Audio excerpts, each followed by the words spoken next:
d'abord, merci beaucoup d'être venu. C'est la troisième conférence dans le cycle qui porte le titre de Travail, enjeux politiques.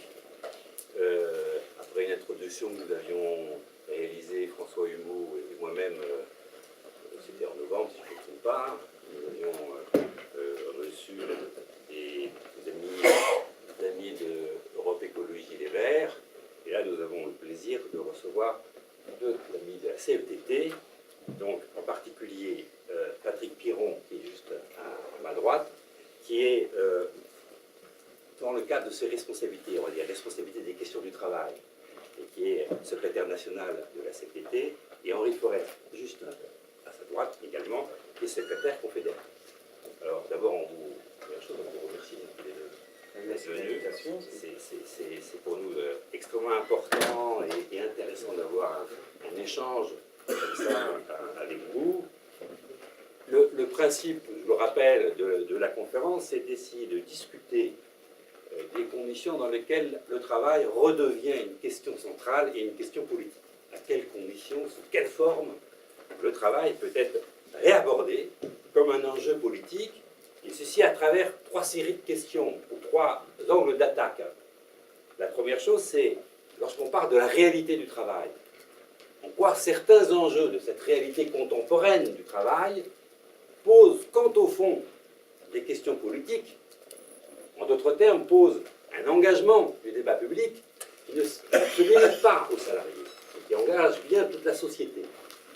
Je pense, par exemple, aux enjeux d'évaluation. Je pense, par exemple, aux enjeux de santé au travail. Je pense, par exemple, aux enjeux de gouvernance dans les entreprises ou les organisations en général. En d'autres termes, comment, à partir de la réalité du travail, se dégagent des questions, des enjeux qui, quant au fond, posent la question du politique. C'est-à-dire vivre ensemble dans l'ensemble de l'espace et des sociétés. Et deuxième série de questions porte à l'inverse, on pourrait dire, ou d'une manière un peu comme ça opposée, il y a déjà des questions, il y a déjà des débats de société qui sont immédiatement des débats politiques. La santé publique, la question de la sécurité, la question de l'emploi, et qui sont traités de manière déconnectée du travail. Comment rétablir les articulations entre santé et question du travail? Comment rétablir des articulations entre la question de la sécurité et la question du travail? Comment rétablir des questions entre emploi et travail? Le troisième angle d'attaque, ou la troisième série de questions, porte cette fois-ci sur le travail des élus, que ce soit des élus politiques ou des élus syndicaux, le travail des militants, que ce soit des militants des partis politiques ou des militants des syndicats. Qu'en est-il de ce travail-là? Et comment l'approche de ce travail-là entre en résonance avec l'approche du travail au sens classique du terme? C'est une troisième question qui nous intéresse parce que l'une des hypothèses que nous avons à Thémis, c'est de dire que s'il existe aujourd'hui une question démocratique, elle renvoie aussi à une forme de l'engagement militant, et à travers cette forme de l'engagement militant, du travail des élus, du travail des militants engagés dans les organisations politiques ou les organisations syndicales. Voilà trois séries de questions, trois angles d'attaque de l'enjeu travail, de cette finalement question centrale qui est comment le travail peut être un enjeu politique, et nous sommes extrêmement intéressés par comprendre et écouter la façon dont vous abordez ces questions. Donc, je vais m'arrêter là parce que je vais être le plus bref possible. Patrick, tu prends le temps qu'il te faut pour rendre compte des principaux éléments. L'idée, ce n'est pas d'être exhaustif parce que dans le débat, tu pourras revenir sur d'autres façons de voir de la CFDT, des éléments complémentaires. Et puis Henri complétera ton propos sur les questions qui lui tiennent à cœur. On en parlait tout à l'heure. D'accord. Merci de l'invitation. Donc, je vais brosser à grands traits pourquoi nous pensons que c'est un sujet politique, la question du travail. Déjà, c'est un sujet politique par son absence dans le débat politique. À part enfin, plutôt par son angle d'attaque par les politiques, qui est essentiellement autour du coût, puisque aujourd'hui le travail dans le débat public, il est souvent abordé sous l'angle du coût du travail, comme si le travail ne se résumait qu'à un coût. Et là, on retrouve des slogans, sans faire d'approche partisane, mais qui sont assez symptomatiques du travailler plus pour gagner plus. Donc le travail égale salaire, point, quoi. Le travail, c'est un coût, et c'est aussi une rémunération, et c'est parce que c'est une rémunération et c'est un salaire que c'est un coût, parce que ça coûte. Bon, voilà. Ou les 200 € du Front National pour tout le monde s'ils arrivent au pouvoir, quoi, hein. C'est dans son programme économique. Donc voilà, c'est pour ça que je dis que c'est une question qui est dans le débat politique sous l'angle du coût ou de la rémunération, mais qui n'aborde pas du tout la question du travail, quoi, en clair, hein. Donc c'est en cela que le sujet est politique pour nous. Ça, c'est important. Il est politique sous l'angle de... dans son histoire. La CFDT, alors moi je ne vais pas faire un truc CFDT et enjeu, je vais vous faire un raisonnement, hein, qui recoupe. Dans son histoire, la CFDT, dans les années 70, elle était assez en point sur un sujet qui s'appelait les dégâts du progrès, où elle mettait dans le débat public le fait que la modernisation de l'outil de travail, l'automatisation, les nouvelles technologies, c'était une bonne chose, mais qu'il fallait anticiper son impact sur le travail, parce que ça anticipe forcément son impact sur l'emploi derrière.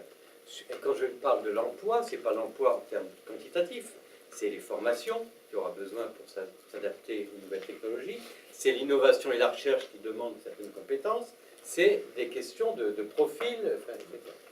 Et donc, la question des dégâts du progrès nous amenait déjà à avoir une première réflexion dans les années 70 sur qu'est-ce que c'est que le travail de demain, voilà, qu'on portait déjà en tant que CFDT. L'autre élément qui me paraît important pour dire que c'est un sujet...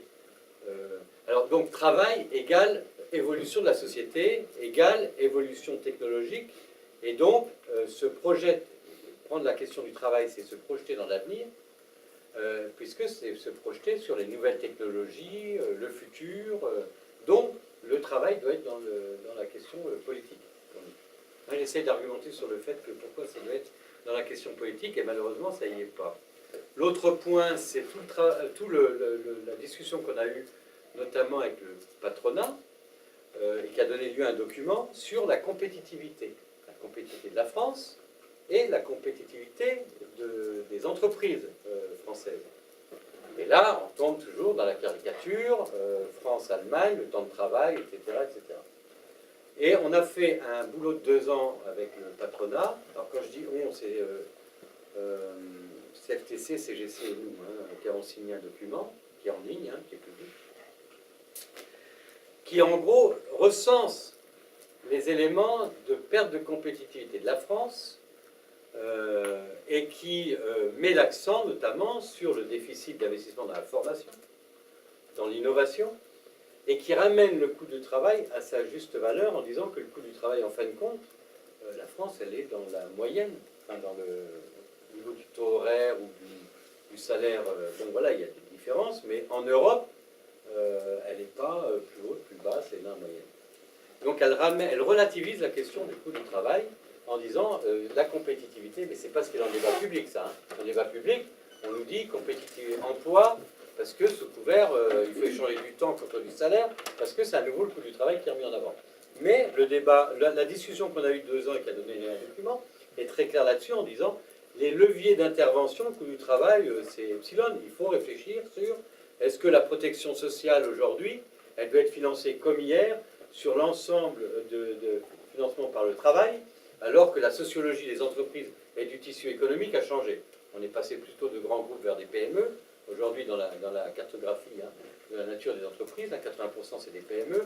Et donc, on peut se reposer la question, et il y a des glissements qui a commencé à être faits, qui peuvent être faits sur le financement de la protection sociale. Mais c'est un sujet parmi tant d'autres, mais ce n'est pas le sujet le plus important. Le plus important, c'est le pourcentage par rapport au PIB dans l'innovation et la recherche. Où là, on est en retard quand même. On a quelques points de moins d'investissement sur la formation ou l'apprentissage des salariés en France. Enfin, il y a des éléments quand même qui sont beaucoup plus de nature à expliquer la perte de compétitivité que le coût du travail. Donc, encore un élément qui mérite de réhabiliter le travail dans le débat public et dans le débat politique, en reprécisant les choses. Troisième élément qui me paraît important aussi, et qui est aussi un élément de perte de compétitivité, et qui touche aussi à la question du travail, c'est le manque, mais c'est le déficit culturel qu'on a de coopérer en France. En France, on ne coopère pas ensemble. Les salariés coopèrent ensemble, très peu.